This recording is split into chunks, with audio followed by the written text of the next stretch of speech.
Previously on this series, we explored how we could adapt our very basic breadth-first search game to be an open AI gym environment. This time, we'll take the final step and learn what it means to make our environment into a learning environment. Instead of prescribing how our agent moves through the maze, we'll let it learn for itself by using reinforcement learning. I won't go over every line of code in this particular video, but you can take a look at the full code by checking out the GitHub repository linked in the description below. The code we'll be looking at in this video will be focused in the learning environment module as well as the maze learner module. Let's recall that we had this function that served as our game loop. That is, it could take any environment and run through the game's iterations until it finished. We also had a comparable function for a renderable environment that would render the game state with each iteration. What would it look like at a high level for us to make a learning loop? That is, what API functions would we want to be available to cause our game agent to learn and improve from iteration to iteration? I propose that we would want at least 3 elements. First, the choseAction function should now be an explicit part of the state rather than a function parameter. Second, we naturally need a learn function that will take the observations and rewards and adjust whatever state we used for choosing the action. Finally, we should be able to reduce our exploration rate. For many learning algorithms, we'll want to allow it a chance to explore options at first, rather than using its own brain. This prevents it from getting stuck in bad habits early on. But we want to reduce the probability of randomness over time so that it can eventually assert the information it has learned. We'll also want to add an extra layer to our loop. We want to run many iterations of the game over time, rather than a single iteration. After a certain number of iterations, we'll reduce the exploration rate. Here's a first pass at what these functions might look like.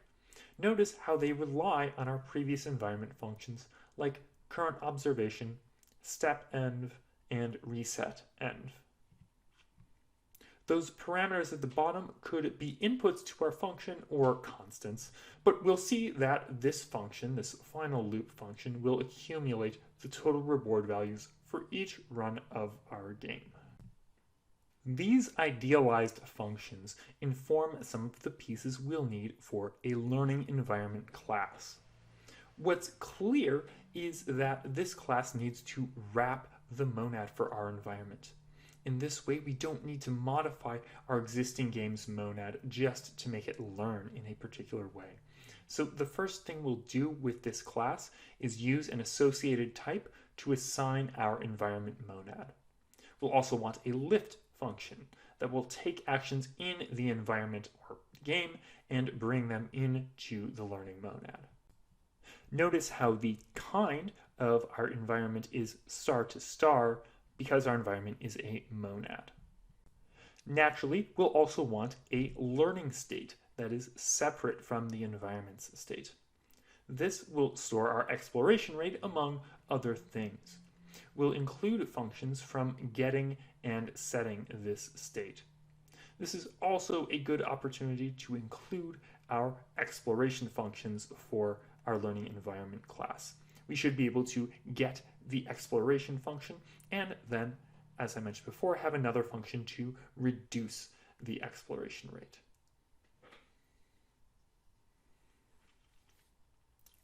Finally, we reach our 2 critical functions, choosing an action and learning. Choosing an action will involve selecting an action corresponding to our environment. This is simple in concept, but the type signature gets a little odd. We have env_m, which is our environment type, and then the action is associated with that environment. Hence, action env_n is our return value. Plus, our environment is constrained by environment monad. Now, finally, the learn function.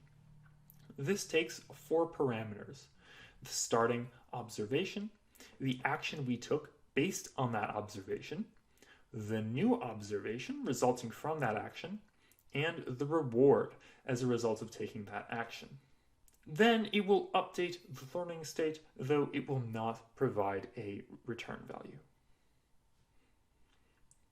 And these definitions complete our learning environment class.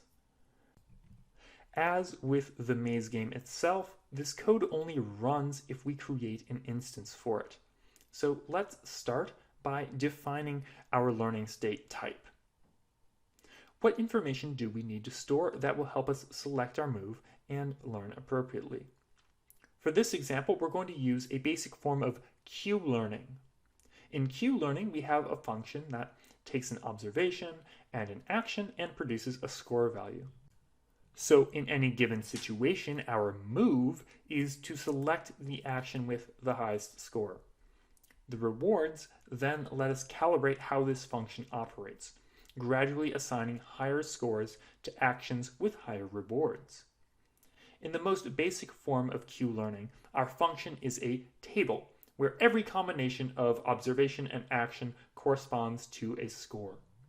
This approach doesn't scale to harder games with more options, but it helps illustrate the approach. So our learning state needs an array, and we will call this our Q-table field.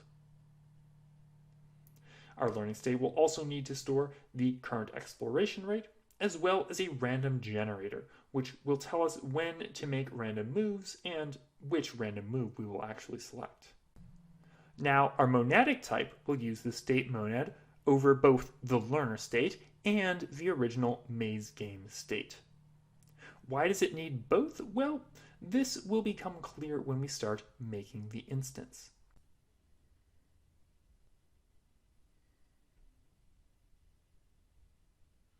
The first thing we'll want to do when we are composing this instance, though, is we'll assign our maze learner state as the learning state of the monad. And we'll also just make the getters and setters, since these are going to be very straightforward.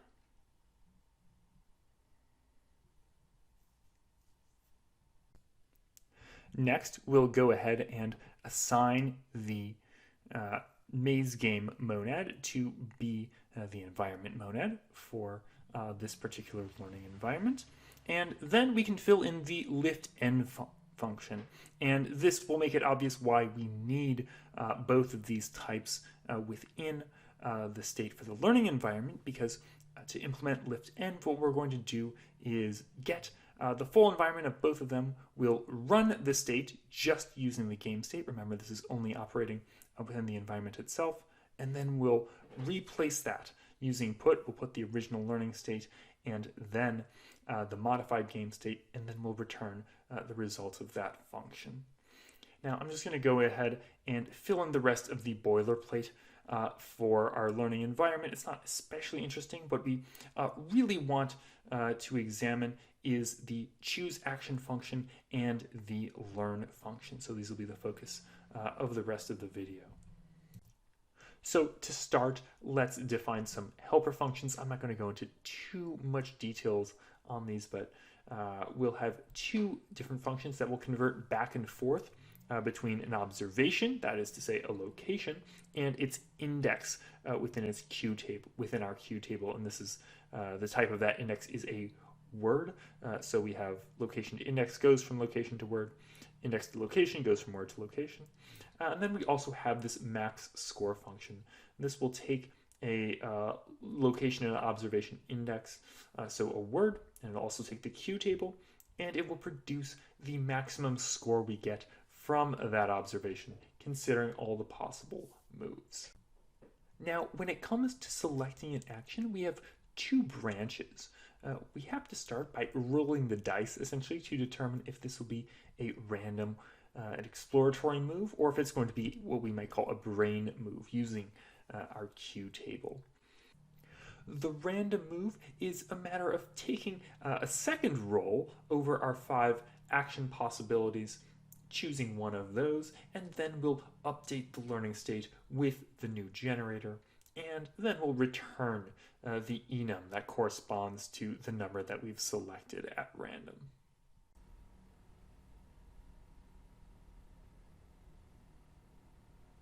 Now, to use our qtable, we retrieve our environment, convert the location into an index, get the max score for that index, and again convert that into an enum. And again, we're going to have to replace the random generator at the end of this process as well. And this will give us the move that our qtable indicates that we should make. And to improve on this, we might actually try to use the set of possible actions from our underlying state rather than hard coding our list from 0 to 4 here. That's one little optimization we could make, but we won't worry too much about it right now.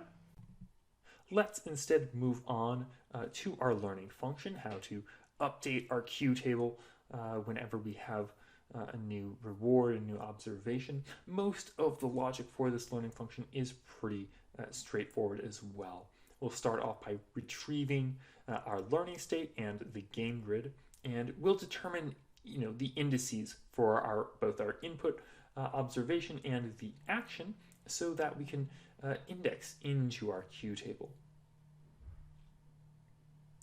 For our next steps, we first want to get the prediction score value from the qtable, and then we want to determine the target score value. This is based on the actual reward we got and the best score that we can get from our new location. So we'll have this other call to max score. This second piece allows us to propagate rewards from the end of our maze to more intermediate stages so that our agent gradually learns a good path. We determine a new value to place in the qtable, which comes from this difference, and it's modified by the learning rate. And finally, we place this new value in our qtable, and we update the learning state with the updated qtable.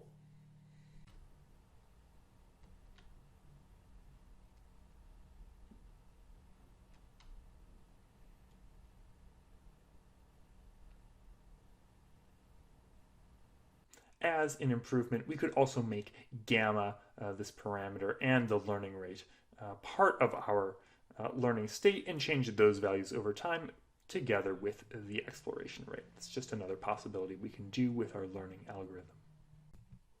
So what does it look like to run this learning process? Well, we wrote these game learning loop functions earlier on, and now we can sort of correct them and make some adjustments. Obviously, we want to add type signatures and put these different constraints, like we have a learning environment, and we want the environment corresponding to that to be an environment monad. We're going to actually take an integer and a reward as an input to our function so that we can sort of loop these values through. The integer is going to be the number of steps we've taken in our maze. The reward will be the total accumulated reward from each of the different moves that we've made, and that'll make it easier for us to actually evaluate how we do rather than just binary on whether or not we reach the end. We'll also have to add some lift end calls, but overall we don't have to make too many changes, just some additional logic to create a new reward that is the sum of the old reward and what we've received on this particular move, and just continuing to thread those parameters in through this function. And we'll make some similar adjustments to game learning iterations. Again, add a type signature and just make a couple of small adjustments to account for those extra parameters that we decided to add.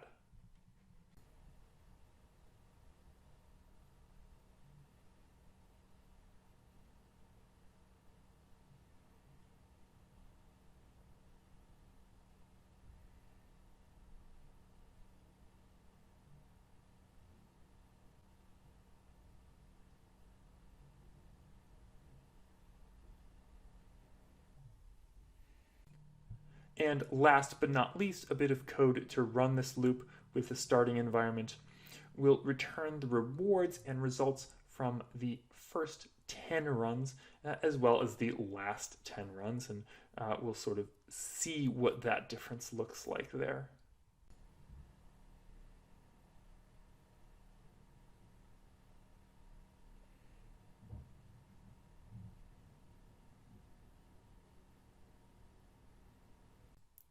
Now, just like last time, we'll bring our code up in GHCI so that we can actually run these loop functions we've created. I'll note that I've made a couple tweaks to the reward system since we defined it. Basically, I'll put a reward of 50 for reaching the goal, and then a score of -1 for making an illegal move, and also a score of -0.1 just for making normal moves, even if they are legal.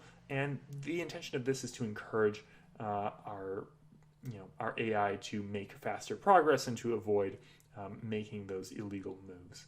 And so we can actually run our learning function, and we'll see that in the first half of these runs, we get values that take a lot longer. They require, dozens of moves generally to reach the goal. One of them takes over 100 moves, and the scores are quite a bit lower.